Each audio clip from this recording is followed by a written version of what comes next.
এই যে আমাদের ব্যবসায়ী বেগুন বেচতেছে, বেগুনে বলতেছে বেগুনে দুই একটা পোকা থাকবেই। আচ্ছা বলছে বেগুনে দুই একটা পোকা থাকবেই, আচ্ছা আচ্ছা কিন্তু পোকাগুলো ভিতরে যায় নাই। একটু মোবাইলে পিছিয়ে নান।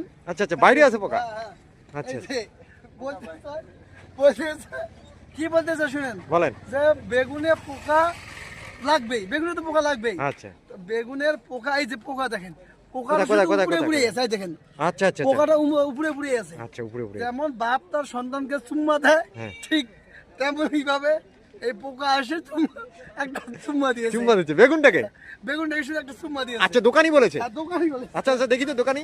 দাদা দাদা এই দাদা একটু মুখটা দেখি না। দাদা একটু মুখটা দে। পোকাটা কি বেগুনটাকে চুমা দিচ্ছে? আচ্ছা আচ্ছা আচ্ছা পোকা পোকা এসে বেগুনে শুধু চুম্মা দিয়েছে, হ্যাঁ। বাপ যেমন তার সন্তানকে চুম্মা দেয়। আচ্ছা আচ্ছা ওই রকম। আর কোনো ভিতরে যায় নাই। আচ্ছা আচ্ছা পোকা পোকা উপরেই আছে। হ্যাঁ ঠিক আছে। হ্যাঁ